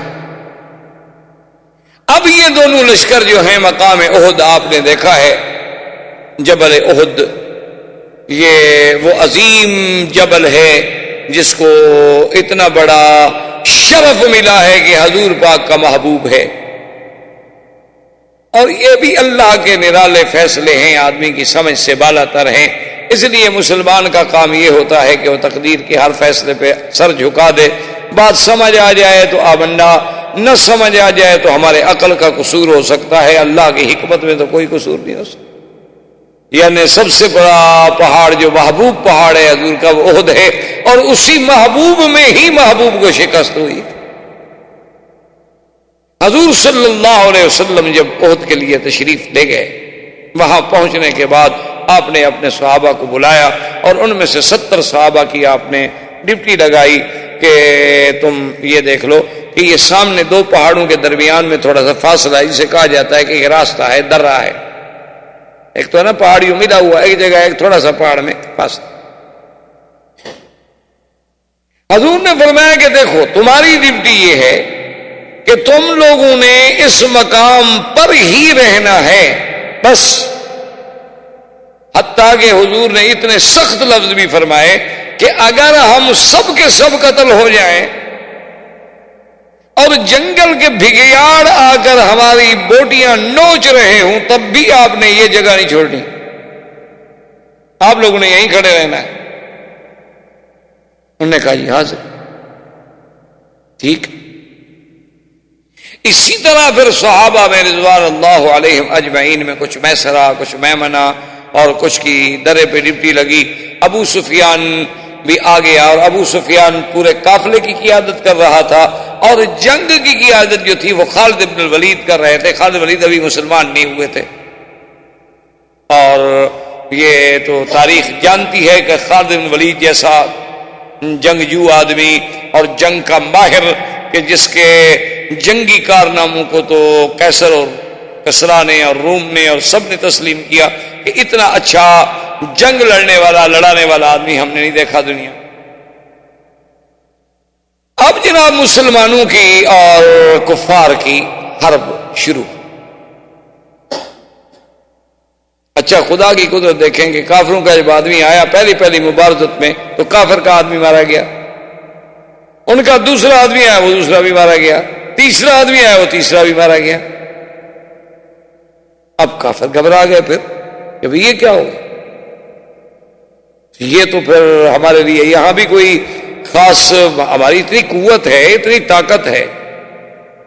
انہوں نے کہا کہ چلو ہم ایسا کرتے ہیں کہ ایک ہجوم کرتے ہیں۔ جب انہوں نے پہلا ہجوم کیا اور مسلمانوں نے جم کر مقابلہ کیا، ہجوم بھی شکست کھا گیا ان کا، حتیٰ کہ کیفیت یہ ہو گئی کہ کافروں نے بھاگنا شروع، یعنی بالکل منتشر ہو گئے، ان کا آپس میں ایک دوسرے سے لنک بھی نہیں رہا، یعنی 50 آدمی یہاں سے آ رہے ہیں تو 200 آدمی ادھر سے آ رہا ہے، تو 300 ادھر سے آ رہا ہے، تو 100 ادھر سے آ رہا ہے، اور جو آ رہے ہیں مسلمان تیروں کی باڑ میں رکھ رہے ہیں، اور جو آتا ہے وہ گرتا جا رہا ہے، تو انہیں بھاگنا شروع۔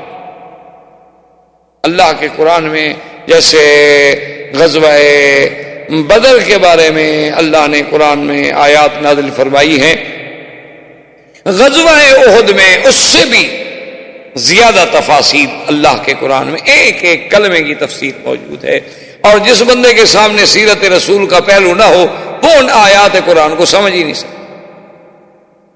اب جب کافر بھاگنے لگے، منتشر ہونے لگے، ان کی قوت جو تھی وہ یعنی منتشر ہو گئی، طاقت ان کی ختم ہونے لگی، تو اب وہ جب دوڑے تو جو لوگ صحابہ اس درے پر پہرا دے رہے تھے ان نے اپنے انچارج سے کہا، اپنے اس امیر سے کہا کہ دیکھیں حضور پاک کا حکم تھا کہ ہم نے اس درے کو نہیں چھوڑنا، چاہے کوئی ہماری بوٹیاں بھی نوچ لے۔ تو سیدھی بات ہے کہ وہ تمہارا یہ تھا کہ جب جنگ ہو اب تو کافر سارے بھاگ رہے ہیں،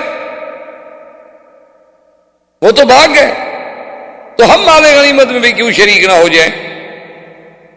تو اس امیر نے کہا کہ نہیں، حضور کا حکم تھا کہ ہم نے اس درے کو نہیں چھوڑنا، لہذا تم ایسا نہ کرو۔ انہوں نے کہا اللہ کے بندے بات کو سمجھو، مقصد یہ تھا کہ جنگ میں جب تک خطرہ ہے، جب تک خوف ہے، کوئی آدمی تاکہ ادھر سے آ کر ہم پر حملہ نہ کر دے، لیکن جب کافر جنگ ہار گئے، شکست کھا گئے، دیکھا نہیں وہ تو بھاگ رہے ہیں۔ انہوں نے کہا کہ نہیں، لیکن صحابہ نے بات نہ مانی، جس وجہ سے اللہ کی طرف سے یہ عتاب آیا کہ اللہ کے نبی کی نافرمانی۔ لیکن علماء نے بڑی ایک عجیب بات لکھی ہے، انہوں نے کہا کہ ابلیس نے آدم کے سجدے کے لیے نافرمانی کی، قیامت تک لعنت کا مستحق بن گیا، اور صحابہ نے صرف اپنے امیر کے حکم کی نافرمانی کی تو 70 صحابہ شہید ہو گئے، اور ہم صبح سے لے کر شام تک نبی کی نافرمانیاں کرتے ہیں، اور پھر ہمارا خیال یہ ہے کہ نہیں ہم تو بڑے عاشق رسول ہیں اور ہم تو بالکل جنت کے ٹھیکیدار ہیں، جنت تو بنی ہمارے لیے۔ کبھی ہم نے بھی سوچا ہے کہ بھی ہماری تو ہر قدم پہ عصیاں ہے، ہماری تو ہر قدم پہ نافرمانی ہے حضور پاک کی، ہمارے لباس میں، ہماری صورت میں، ہماری سیرت میں، ہمارے گھریلو ماحول میں، ہمارے بچوں میں، اٹھنے میں، بیٹھنے میں، تمام معاملات میں۔ الا قلیل من عبادی الشکور، بہت کم بندے ہوں گے جو اللہ کی شریعت کے مطابق اپنی زندگی گزار رہے ہیں، جن کو اللہ نے نصیب کیا پتہ نہیں کتنے، 1% بھی شاید نہ ہوں۔ تو بہرحال جب وہ صحابہ وہاں سے ہٹے، خالد بن الولید اسی انتظار میں تھا، وہ دیکھ رہا تھا، اس نے اپنی منتشر قوت کو اکٹھا کیا اور لوگوں کو غیرت دلائی۔ وہ کیا ہو گیا ہے، کیوں بھاگے جا رہے ہو؟ کمال کی بات ہے، تمہارے سامنے چند ایک آدمی مسلمان ہے، کیونکہ حضور جب نکلے تو 1000 کا لشکر تھا، ادھر 3000 کا لشکر تھا، 350 آدمی عبداللہ ابن ابی ابن ابی سلول منافق کی جماعت کا آدمی تھا، وہ واپس آ گیا۔ اس نے کہا ہم تو نہیں لڑتے۔ انہوں نے کہا کیوں؟ نے کہا بھی قتال تھوڑی ہے، یہ تو قتال نہیں، اگر قتال ہوتی تو ہم لڑتے، یہ کوئی قتال ہے کہ 3000 آدمی کے سامنے 400-500 آدمی لے کے چلے جاؤ، یہ کیا بات ہے؟ وہ بھاگے۔ اب 350 آدمی جب نکل جائے 1000 میں سے تو 650 آدمی باقی رہے، تو ان کی بھی تو کمر ٹوٹ گئی۔ آدمی کے حوصلے تو ہار جاتے ہیں نا جب آپ ایک جماعت جا رہے ہیں اور آدھے آدمی ٹوٹ جائیں۔ تو ایک تو مسلمانوں پر اس کا اثر تھا، دوسرا خالد بن ولید نے اپنی بکھری ہوئی قوت کو جمع کیا اور اسی طرح سے حملہ آور ہوا۔ وہ تو جب حملہ آور ہوا، مسلمان تو بیچارے گویا کہ یوں سمجھے نا کہ بھی وہ تو انتظار میں پھر بیٹھے ہوئے تھے، کیونکہ وہ تو اپنی تلواریں پھینک چکے، ہر چیز ختم ہو گئی، وہ تو مال غنیمت جمع کر رہے ہیں، بڑے آرام سے بھاگ رہے ہیں، دیکھ رہے ہیں۔ وہ تو آیا، اس نے پھر تلواروں پر رکھ لیا نا مسلمانوں کو۔ اللہ معاف کرے، اللہ معاف کرے کہ وقت فشل قتل فی المسلمین، مسلمانوں میں قتل ایسے ہو گیا کہ جیسے نعوذ باللہ اللہ پاک رحمت فرمائے کہ گاجر کٹتی ہے، مولی کٹتی ہے، مسلمان ایسے کٹ رہے۔ سرکار دو جہاں کو اتنی زبردست حملہ ہوا اور چوٹ لگی کہ یہ آپ نے خود پہنی ہوئی تھی، اس کی پوری ایک لوہے کی اپنی کیل جو تھی وہ سر مبارک میں گھس گئی، اور ایک کیل جو تھی وہ رخسار مبارک میں گھس گئی، اور آپ کے دندان مبارک شہید ہو گئے، اور ایک گڑا تھا جس میں سرکار دو جہاں گر گئے، اور کافروں نے پوری طاقت وہاں لگا دی۔ لیکن اللہ تبارک و تعالیٰ نے جن کو توفیق بخشی تھی، صحابہ نے بھی پھر اپنی جان وہی لگا دی، حتیٰ کہ ابو طلحہ یعنی وہ صحابی ہیں کہ جنہوں نے حضور سرکار دو جہاں کو کافروں کے تیروں سے بچانے کے لیے یعنی اپنی ڈھال دی، ڈھال ٹوٹ گئی، ہاتھ دیا، اپنا بدن اوپر گرا دیا کہ میں چھل نہیں ہو سکتا ہوں لیکن اللہ کے نبی تک اب میں کوئی تیر نہیں آنے دوں۔ صحابہ جناب ایک پہ ایک بیچارے گر رہے ہیں، لیکن حضور صلی اللہ علیہ وسلم کے تحفظ کے لیے صحابہ نے بھی جان کی بازی لگا دی۔ سیدنا ابو بکر، سیدنا عمر، سیدنا علی، سیدنا حمزہ، بڑے بڑے جنگجو صحابہ، حضرت سعد، عبد الرحمن بن عوف، سب نے پھر اپنا زور لگایا، کافروں کا وہاں سے زور ٹلا۔ اب وہ حضور کو لے کر سامنے پہاڑ چونکہ قریب تھا، چاہتے تھے کہ کسی طرح پہاڑ پہ ہم چڑھ جائیں تاکہ ان سے دور تو ہو جائے نا، تاکہ کچھ حضور سانس تو لے سکیں، لیکن خون اتنی جاری تھا کہ خون بند نہیں ہوتا اور وہ جو کیل لگی تھی وہ نکل نہیں رہی۔ صحابہ گھبرا گئے کہ اتنے خون نکل جانے کے بعد کیا ہوگا۔ تو عبد الرحمن ابن عوف جو ہیں انہوں نے آ کر زور لگایا لیکن نہیں لگا، انہوں نے پھر اپنا دانت یعنی اپنے منہ سے دانتوں سے اس کیل کو پکڑا، کیونکہ تھوڑی سی ظاہر تھی، اس کیل کو پکڑا اور کھینچا، ان کے دانت ٹوٹ گئے لیکن کیل پھر بھی نہیں نکلی۔ پھر عبد الرحمن ابن عوف نے دوسری جانب سے دانتوں سے پکڑا اور زور لگایا تو کیل نکل آئی، لیکن اس کے نکلنے سے تو خون کے فوارے پھوٹ پڑے۔ اب صحابہ کوشش کر رہے ہیں، خون بند نہیں ہوتا۔ سیدہ فاطمہ الزہرا رضی اللہ تعالی عنہا قریب کے کیمپ میں تھی، انہیں اطلاع ملی تو سیدہ فاطمہ الزہرا رضی اللہ تعالی عنہا کو اللہ نے پتہ نہیں کیسے عقل عطا فرمائی کہ انہوں نے اپنے گھر میں حسیر، عربی میں حسیر ہم کہتے ہیں، پرچا ہوتا ہے نا، یہ کھجور کے جو پتے ہوتے ہیں ان سے بنایا جاتا ہے نیچے بچھانے کے لیے، آپ کی چٹائی ہیں جسے ہم کہتے ہیں، چٹائی اردو میں چٹائی کہتے ہیں، عربی میں اس کو حسیر ہے۔ تو انہوں نے فوری طور پر اس کو جلایا، اور وہ ایک پرچا یعنی چٹائی جلنے میں کتنی دیر لگتی ہے، وہ تو ہوسی ایسی چیز ہے نا، تو جب جل کے وہ راکھ بنی تو وہ گرم گرم راکھ لے کر انہوں نے حضور کے زخم پہ رکھ دی، بس وہ رکھنے کی دیر تھی، وہ جم گئی اور خون بند۔ اسی طرح حضور صلی اللہ علیہ وسلم کے رخسار مبارک کا خون بند ہوا اور دانت مبارک شہید ہو گئے۔ حضور صلی اللہ علیہ وسلم نے اپنے ہاتھوں پہ، اپنے کپڑے پہ اپنا خون روکا ہوا ہے، اور حضور صلی اللہ علیہ وسلم لن یفلح قوما، وہ قوم کیسے فلاح پاتی ہے جو اپنے اللہ کے نبی کے چہرے کو زخمی کر۔ اب صحابہ نے زور لگایا کہ کسی طرح حضور صلی اللہ علیہ وسلم کو اس پہاڑ تک لے جائیں۔ حضور کو پہاڑ تک لے گئے تو اسی دور میں ابی بن خلف جو کافر تھا، بہت بڑا کافروں کا سردار تھا اور یہ دشمن تھا میرے مدنی پاک، یہ اپنے گھوڑے پہ آیا، اس کو پتہ لگا کہ حضور صلی اللہ علیہ وسلم زخمی ہیں، اس نے اپنے ساتھیوں کو کہا کہ ادھر آؤ، اصل مقابلہ تو ہمارا اللہ کے نبی کے ساتھ ہے نا۔ اور یہ وہ ابی بن خلف تھا کہ جب بھی حضور اس کے سامنے آتے تو یہ بدبخت ہمیشہ کہتا تھا کہ انا اقتلک وعلی ھذا الفرس، کہ محمد مصطفیٰ یاد رکھنا میں تمہیں قتل کروں گا اور اسی گھوڑے پر۔ اور حضور صلی اللہ علیہ وسلم نے ایک دفعہ غصے میں آ کے یہ بھی فرما دیا کہ بل انا اقتل، تم نے مجھے کیا قتل کرنا ہے، میں تمہیں قتل۔ حالانکہ حضور خود کسی کو قتل نہیں کرتے، یعنی اتنی رحمت و شفقت بھری ہوئی تھی میرے آقا میں کہ حضور نے کبھی اپنے دشمنوں کو بھی قتل نہیں کیا۔ لیکن یہ بدبخت ایسا تھا، اس نے حضور کو اتنا ستایا کہ حضور پاک کو بھی کہنا پڑا، فرمایا بل انا اقتلک، نہیں میں تمہیں قتل کروں، تم مجھے کیا قتل کرو۔ تو یہ ابی ابن خلف جو تھا جی اسی گھوڑے پر پوری قوت کے ساتھ حملہ آور ہوا، اور اس بدبخت نے اتنا وہ خود اور زرہ اور لباس پہنا ہوا تھا کہ صحابہ کہتے ہیں کہ ماں سوائے اس تھوڑی سی گردن کے حصے کے اور کچھ ظاہر کہ خود یہاں تک آ گئی اور زرہ یہاں سے شروع ہو جاتی تھی، صرف یہ ایک رقبہ کا حصہ ظاہر تھا اور پورے بدن میں کوئی جگہ خالی نہیں تھی۔ تو سب حیران ہیں، صحابہ اب آگے آنے لگے، حضور نے فرمایا اترکوہ لی، چھوڑ دو، آنے دو بھائی۔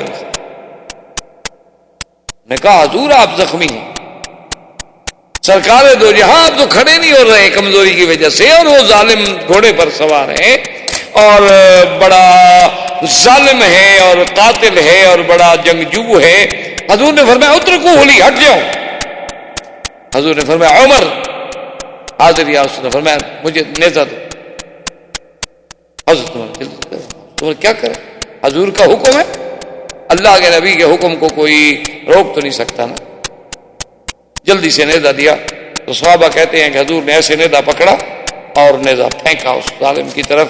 اچھا وہ نیزہ بالکل ایسے تھوڑا سا اس کو ٹچ کر گیا، پورا لگا بھی نہیں، یعنی تھوڑا سا جیسے چمڑا اتر جاتا ہے نا، ایک معمولی سا جرح پیدا ہوتا ہے، اتنا لگا. لیکن وہ اتنا ڈرا ہوا تھا نا کہ حضور نے کہا تھا نا کہ بل انا اقتلک، وہ اسی ڈر میں اتنا خوفناک ہوا کہ بھاگا.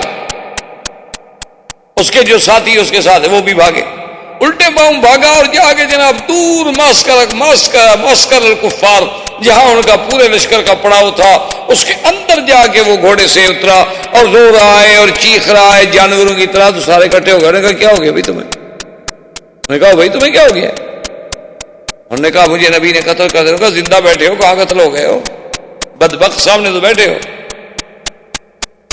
لانا قتلنی رسول اللہ. نے کہا پاگل آدمی، زندہ بیٹھے ہوئے ہو، کیا ہے تمہیں؟ انہوں نے کہا دیکھو دیکھو. نے کہا یہ کوئی شرم نہیں آتی، یہ کوئی زخم ہے جیسے بندے مر جاتے ہیں.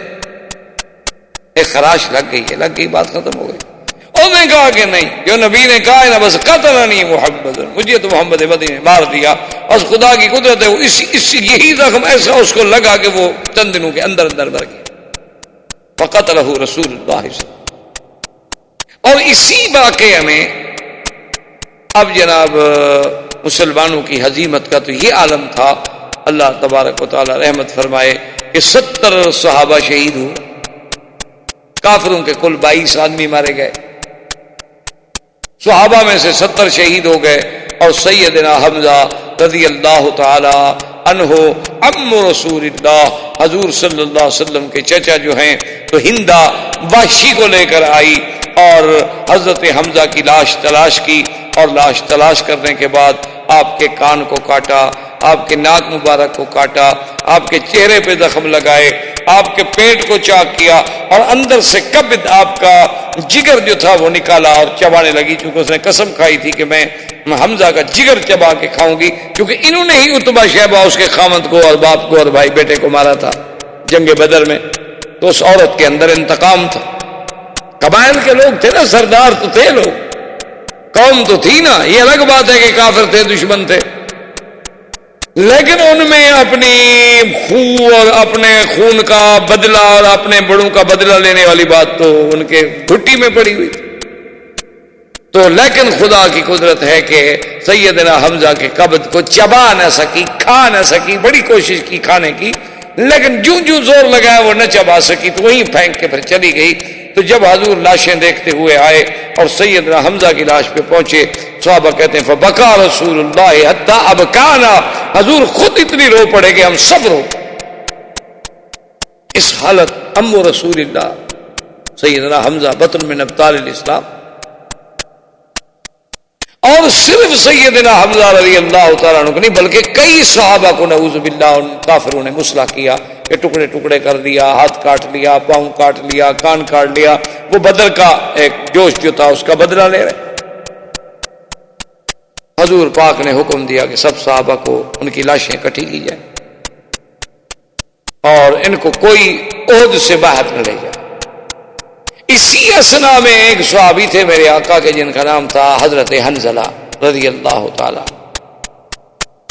ان کی بیوی بیچاری پردے کے ساتھ ڈھونڈتی ڈھونڈتی آئی. انہوں نے کہا کہ یا رسول اللہ، میں ایک اپنے خاوند کا ایک پیغام ہے دینا چاہتی ہوں. اصل بات یہ ہے کہ ہماری شادی کو ایک دن بھی نہیں گزرا تھا، ابھی ایک رات ہی گزری تھی کہ صبح اعلان ہو گیا آپ کا جنگ احد کا. تو میرے خاوند جو تھے وہ ہم میں بیوی ملے تھے، تو ابھی غسل کے لیے جا رہے تھے کہ اعلان آ گیا، تو انہوں نے غسل چھوڑ دیا. اسی وقت انہوں نے کپڑے پہنے، انہوں نے کہا کہ میں احد جا رہا ہوں اور اگر میں شہید ہو جاؤں تو اللہ کے نبی کو خبر دے دینا کہ مجھے غسل کی ضرورت ہے، کیونکہ شہید کو تو غسل نہیں دیا جاتا، شہید کو تو غسل دینے کی کوئی ضرورت ہی نہیں ہوتی. لیکن یہ ہے کہ مجھے تو شرعاً غسل کی ضرورت ہے نا، غسل جنابت کی ضرورت. تو حضور میں یہ پتہ لگا ہے کہ حنزلہ شہید ہو گئے. تو آپ نے فرمایا کہ تمہارا شوہر بھی شہید ہو گیا. لیکن نے کہا کہ بیٹی حنظلہ کو غسل دینے کی ضرورت نہیں. نے کہا لماذا یا رسول اللہ؟ حضور نے فرمایا میں نے اپنے آنکھوں سے دیکھا ہے کہ اللہ کے فرشتے میرے صحابی کو غسل دے رہے ہیں. صحابہ کہتے ہیں جب ہم گئے تو آپ کے بالوں سے پانی ٹپک رہا. اسی طرح حضرت جعفر طیار، بڑے بڑے لوگ میرے مدنی پاک کے آقا انعامدار کے پروانے اتنے شہید ہوئے. اور یہی وہ موقع ہے کہ ابو سفیان ایک پہاڑ پہ چڑھ گیا، کیونکہ جنگ تو اب وہ جیت چکے تھے، پاسا پلٹ چکا تھا. اب ان کے جو بکھڑے بکھڑے لوگ تھے، جو دور بھاگ گئے تھے، ڈر گئے تھے، وہ بھی واپس آ گئے. اور پہاڑ پہ چڑھ کے بلند آواز سے کہنے لگا افیکم محمد، بھئی تم میں محمد مصطفیٰ ہیں. حضرت عمر کا خون کھولا. حضور نے فرمایا لا تجیب، کوئی جواب نہیں. اس نے دوسرا سوال پوچھا افیکم ابو بکر، ابو بکر ہیں؟ حضور نے فرمایا لا تجیب، کوئی جواب نہیں. اس نے تیسرا سوال کیا، اس نے کہا افیکم عمر، کیا عمر ہیں؟ حضور نے فرمایا لا تجیبو، جواب نہ دو اس کو. اب دیکھیں خدا کی قدرت ہے، کافر ہے، جنگ ہے، لیکن ان کے دماغ میں یہ کس نے ڈالا تھا کہ نبی کے بعد ابو بکر کا پوچھو؟ یہ اللہ نے جو فیصلے کیے ہیں انہیں دنیا کی کوئی طاقت بدل سکتی. اللہ نے جو سلسلہ رکھا تھا کہ میرے نبی کے بعد خلفاء اسی ترتیب سے ہوں گے، خدا کی قدرت ہے، کافروں کے منہ سے بھی اسی ترتیب سے نکلتے تھے.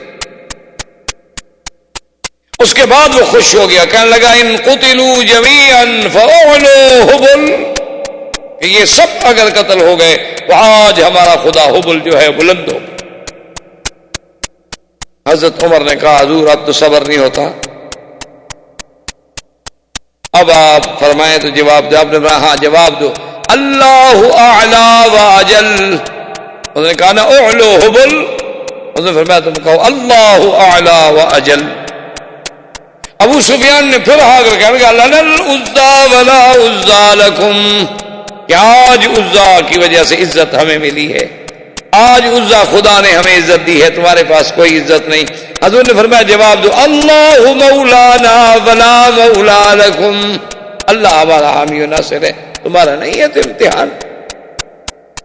اس نے پھر تیسری دفعہ کہا، اس نے کہا یوم کا یوم بدر الحرب سجال. ابو سفیان نے کہا مکے والوں مدینے والوں سن لو کہ آج کا بدلہ، آج کا دن اس دن کے برابر ہو گیا جو بدر میں تم نے ہم سے انتقام لیا تھا، آج ہم نے بدلہ لے لیا. اور یاد رکھو جنگ جو ہے وہ تو ایک ڈول ہے، کوئی بھی کھینچ سکتا ہے. حضور پاک نے فرمایا کہ جواب دو. حضرت عمر نے جواب دیا، انہوں نے فرمایا کہ لا قتلاکم فی النار و قتلانا فی الجنت لسنا سوا. آپ نے فرمایا کہ جواب دو کہ ہمارے جو قتل ہو گئے وہ تو جنت میں گئے، تمہارے جہنم میں برابر کیسے ہو سکتے ہیں پاگلو؟ ٹھیک ہے ہمارے بندے شہید ہو گئے، لیکن ہمارے کیا نقصان ہو گیا؟ اب جناب ابو سفیان نے اپنے لشکر کو حکم دیا کہ بھئی ہم نے جنگ جیت لی ہے تو اب چلیں. یہ واپس چلا اپنے پورے قافلے کو لے کر. یہ پہنچے مقام ابوا پر. مقام ہے ابوا، مکہ اور مدینے کے درمیان میں ایک جگہ ہے، اس کا نام ہے ابوا. یہ وہی جگہ ہے جہاں حضور صلی اللہ علیہ وسلم کی والدہ دفن ہے. یہ مکے اور مدینے کے راستے میں، لیکن یہ مین روڈ سے اندر جانا پڑتا ہے، اور وہ راستہ اب بھی کچا ہے، مشکل ہے، یعنی عام گاڑی نہیں جا سکتی. ہاں البتہ کوئی جیپ شیپ ہو، مضبوط گاڑی ہو، فور ویلر ہو جاتی ہیں، ورنہ یہ عام کاریں ہمارے وہاں نہیں پہنچتی. تو وہ مقام ہے ابوا. اس پر جب پہنچے سارے کافر رک گئے، ابو سفیان رک گیا، رات ان نے اطمینان سے رات گزاری. صبح اس نے تقریر کی، اس نے کہا کہ بھئی ہم تو بڑی غلطی کر بیٹھے. انہوں نے کہا کیوں؟ انہوں نے کہا یہ کیا جنگ ہوئی بھئی؟ ہم نے تو نہ تو کوئی مال غنیمت ہمیں ملا، نہ ہم نے مدینے منورہ پہ قبضہ کیا، نہ ہم اللہ کے نبی کو شہید کر سکے، نہ ابو بکر و عمر کو شہید کر سکے. تو جنگ کیا جیت کے ہم آ رہے ہیں واپس؟ بھئی ہم نے جب جنگ جیت لی، ان کے 72 آدمی شہید ہو گئے، اور وہ بالکل حوصلہ ہار گیا. یہی تو وقت تھا نا کہ ہم مدینہ منورہ پہ قبضہ کرتے, تو مدینے پہ بھی قبضہ نہ ہو سکا, بال غنیمت بھی نہ ملا. اور پھر جس اللہ کے نبی سے ہم بدلہ لینے آئے تھے وہ اللہ کا نبی بھی اسی طرح زندہ موجود ہیں, ابو بکر و عمر بھی موجود ہیں. تو ہم نے کیا کیا ہے؟ واپس چلو, ہم مدینے پر قبضہ کریں, اس موضوع کو, اس قصے کو ختم کریں ہمیشہ. یہ یہاں سے واپس تیار ہوئے. اللہ کے فرشتہ جبریل حضور سرکار دو جہاں کی خدمت میں آئے اور انہوں نے آ کے کہا کہ یا محمد صلی اللہ علیہ وسلم, آپ نے تو زرہ اتار دیے. اور فرمایا ہاں حضور میں نے تو ابھی تک نہیں اتاری, میں تو ابھی تک بھی اسی لباس میں. چلیں کافروں کے مقابلے پر. دیکھیں فوراً شکست ہوئی ہے. ابھی یعنی کہ تو ایک دن دو دن بھی نہیں گزرے, حضور نے حکم دیا کہ سب مسلمان تیار ہو جاؤ, لیکن شرط یہ ہے لا یشارکنا الا من شارک فی احد. اب ہمارے ساتھ جنگ کے لیے صرف وہ جائیں گے جو احد میں ہمارے ساتھ تھے, اور کوئی نہیں جائے گا. عبداللہ ابن ابی ابن سلول آیا, اس نے کہا کہ یا رسول اللہ میں بھی اب 300 آدمی لے کے چلتا ہوں, میں بھی آپ کے ساتھ چلتا ہوں. میں نہیں, تم نے جب احد میں ہمارا ساتھ چھوڑ دیا ہے تو اب ہمیں تمہاری مدد کی ضرورت نہیں. صرف وہ جائیں گے الذین شارکوا فی احد, جنہوں نے احد کے معرکے میں شرکت کی ہے وہ جائیں بس. حضور صلی اللہ علیہ وسلم کا قافلہ فوجیوں کا چلا, اور یہ چلتے ہوئے ہمارا الاسد ایک جگہ کا نام ہے, یہ وہاں پہنچا. وہاں آ کر حضور پاک نے کچھ قیام کیا تھا کہ کچھ سستا لیں, کچھ سانس لے لیں, اور اکثر تو زخمی تھے. کسی کا بڑا زخم تھا, کسی کا چھوٹا تھا, لیکن اکثر تو زخمی تھے. وہ سارے جنگ احد تو بھی 2 دن پہلے لڑے تھے. حضور صلی اللہ علیہ وسلم وہیں رکے تھے. ابو سفیان نے سوچا, اس کو خبر میں دی کہ خرج رسول اللہ صلی اللہ علیہ وسلم, حضور آ گئے. تو صحابہ کے ساتھ حضور تو پھر حملہ کر رہے ہیں. اس نے کہا بھئی یہ تو عجیب بات ہو گئی, یہ تو کمال ہو گیا کہ 2 دن پہلے ان کو اتنی بڑی شکست ہوئی, اتنی بڑی ہزیمت ہوئی, اور 2 دن کے بعد فوری طور پر وہ ہمارے تعاقب کے لیے تیار بھی ہو گئے. تو یہ مسئلہ بہت ہی کوئی خطرناک ہے. اور اب ہمارے لیے تو ایک اور موت ہو گئی کہ ہم کیا منہ لے کر مکے جائیں. لوگ تو کہیں گے وہ تو تمہارے پیچھے تھے, تم بھاگ آئے ہو. تو فرار بھی تو ہمارے مقدر میں لکھا گیا. نہ تو ہم مدینہ منورہ پہ قبضہ کر سکے, نہ سرکار دو جہاں کو شہید کر سکے, نہ ابو بکر عمر کو شہید کر سکے, اور اب وہ تو مدینے سے نکل کر ہمارے تعاقب میں آ رہے اور ہم بھاگ رہے ہیں. تو ساری زندگی لوگ ہمیں تانا دیں گے کہ 6 آدمی تھے, 3000 کا لشکر لے کے گئے اور بھاگ بھی تم آئے. اس نے ایک آدمی تھا بنو خزاعہ کا, خزاعی, اس کو بھیجا کہ تم جا کر کچھ ایسی کہانی بناؤ کہ مسلمانوں کے دل میں ایسا روب پڑ جائے نا کہ بس وہ ڈر جائیں اور رک جائیں. ایسا نہ ہو کہ ہمارا تعاقب کرتے کرتے آ جائیں اور ہم مارے جائیں. ہم تو گئے. بنو خزاعی وہ گھوڑے پہ دوڑا اور آیا. حضور پاک صلی اللہ علیہ وسلم ہمراہ الاسد میں ٹھہرے ہوئے تھے تو ملا, اور حضور نے فرمایا کہ کیا حال ہے قریش کا. انہوں نے کہا یا رسول اللہ قریش تو بالکل تیار ہیں جنگ کے لیے, اور اب تو اور ان کو بڑی کمک پہنچی ہے احابیش سے اور فلاں قبیلے سے اور فلاں قبیلے سے اور فلاں قبیلے سے. وہ تو احد سے بھی زیادہ طاقت لے کے آ رہے ہیں. اس کو قرآن پاک نے, اللہ نے قرآن میں فرمایا الذين قال لهم الناس ان الناس قد جمعوا لكم فاخشوهم.